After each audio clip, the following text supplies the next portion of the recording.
Welcome to Cheater Confessions. Let's get started with today's story. I woke up to the sound of my phone buzzing nonstop on the nightstand. 40-plus missed calls, dozens of notifications. At first, I thought someone had died. Then I opened Facebook. Right there, front and center, was a post from Rebecca Benton, my girlfriend. She had tagged me for the world to see. Finally being honest. Been cheating on Frank for months with Sean because Frank is boring as hell in bed. Like watching paint dry boring. Deal with it. Hundreds of reactions, dozens of comments. Our friends, her coworkers, my coworkers, even family. Some people looked shocked, others laughed. A few of her friends cheered her on like she just won an award. I stared at the screen in silence, heart steady, but my hands were tightening around the phone. Just a week ago, she'd texted me how much she loved me. Now she had turned me into a public punchline. 3 years together, living under the same roof for one. I had a ring hidden in my dresser drawer, waiting for next month. Proposal plans. A future I thought was certain.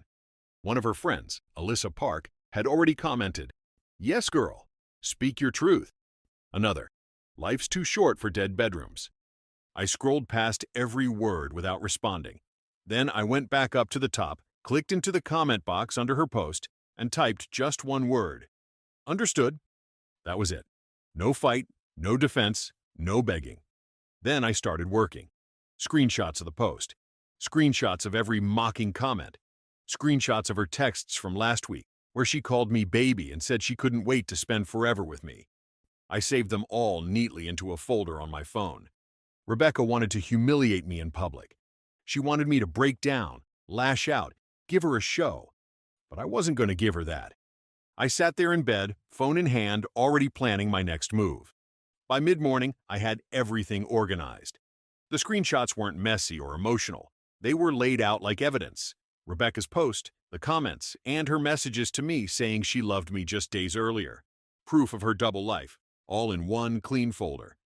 I sent it first to Rebecca's inbox with a simple subject line, "For clarity."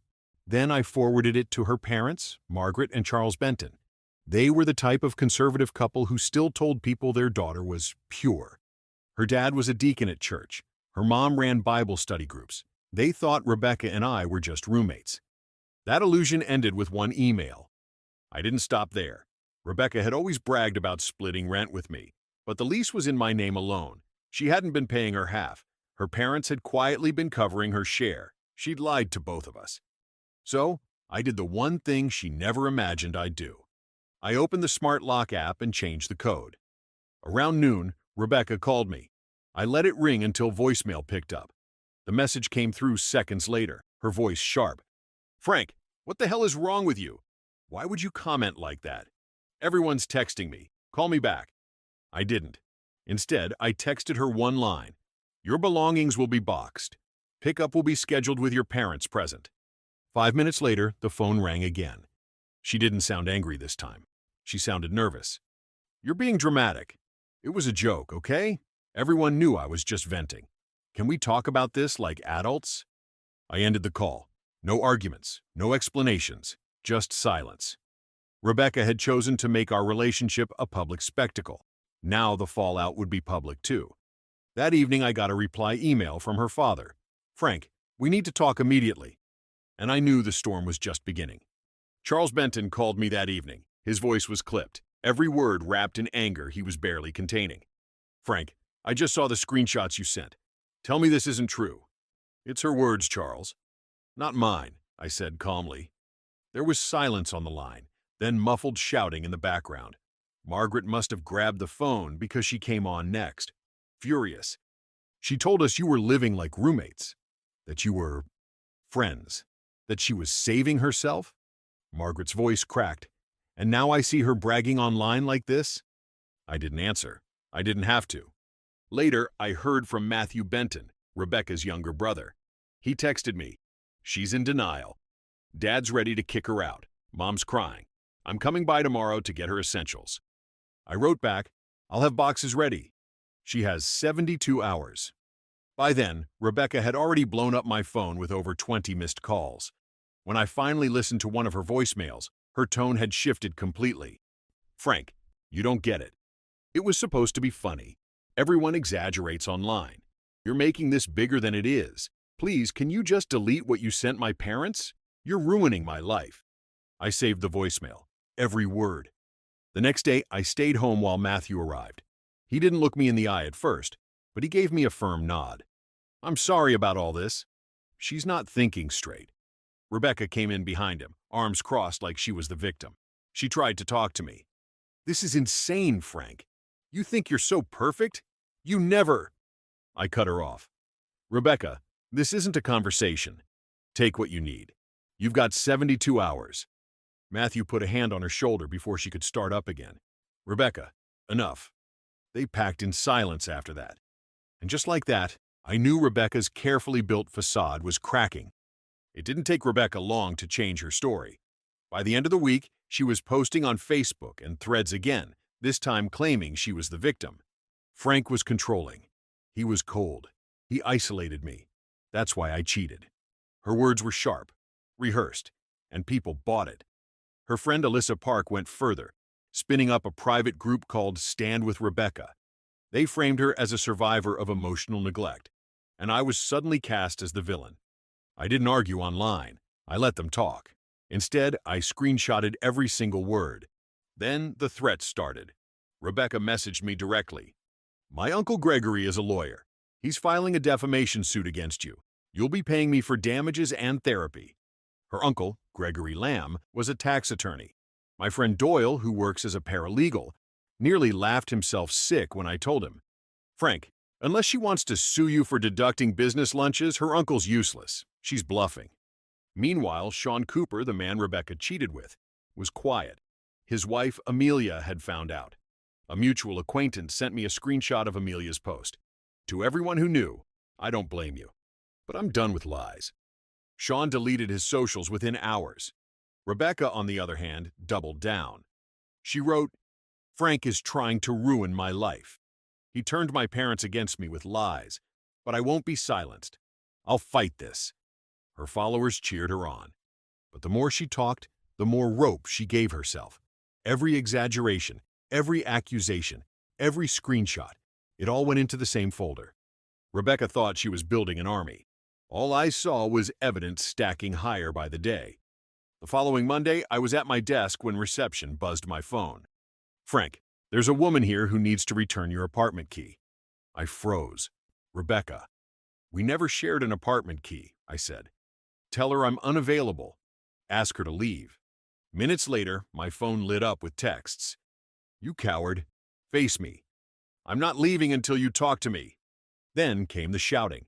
Security later showed me the footage. She went from calm to unhinged in seconds, screaming in the lobby about how I ruined her life, about how I forced her into Sean's arms.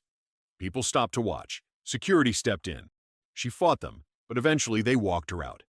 An hour later, my boss, Helena Grant, called me into her office.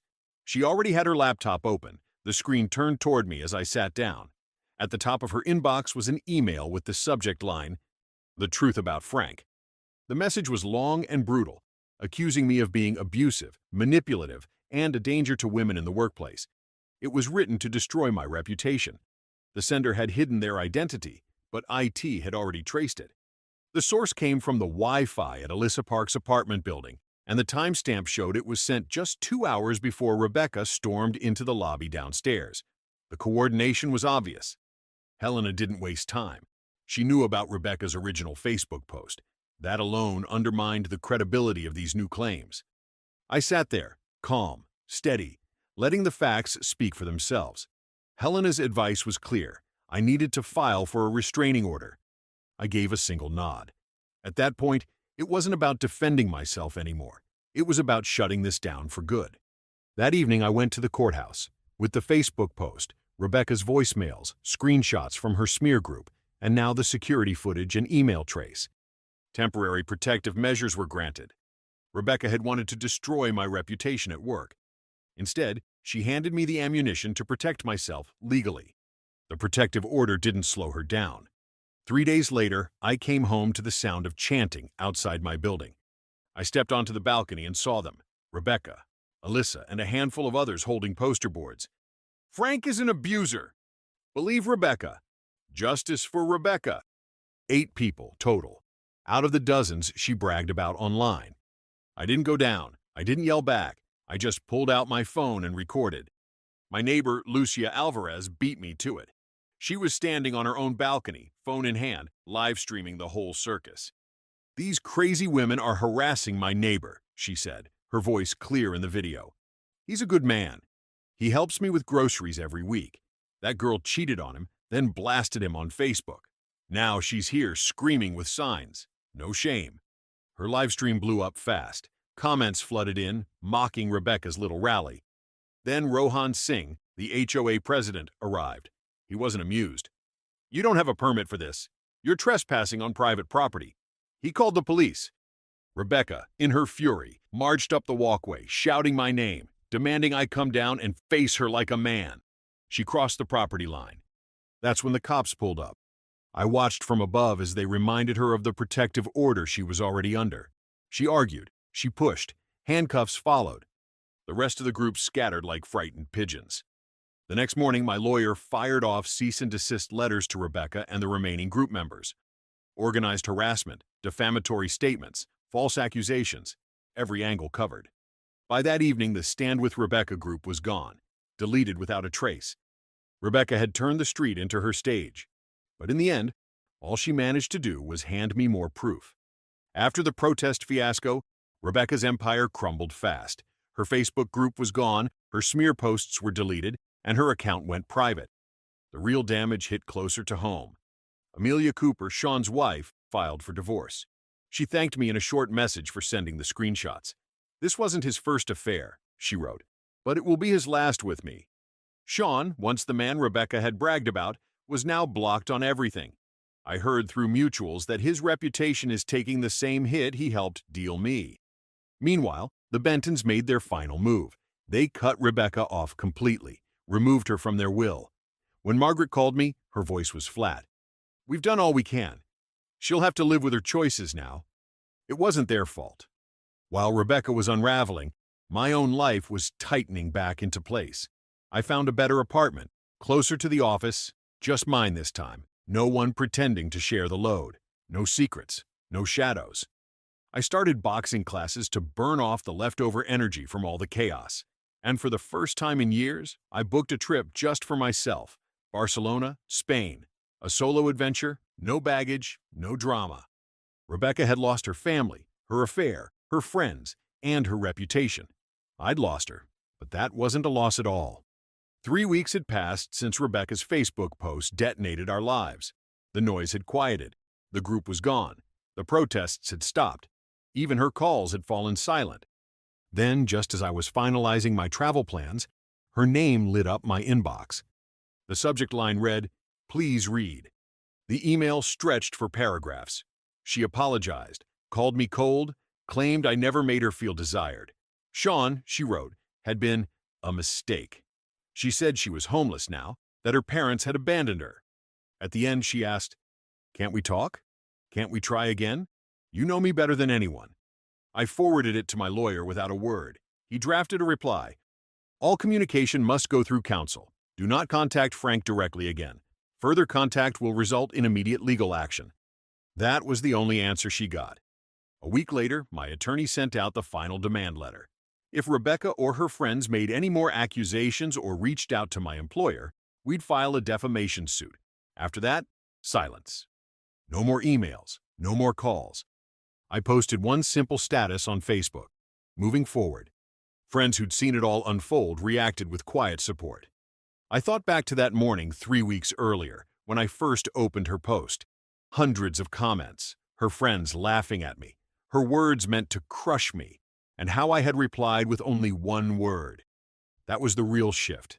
Not the emails, not the court orders, not the arrests. It was the moment I chose calm over chaos. The moment I stopped playing her game and started writing my own ending. The storm had passed. Rebecca was a chapter closed.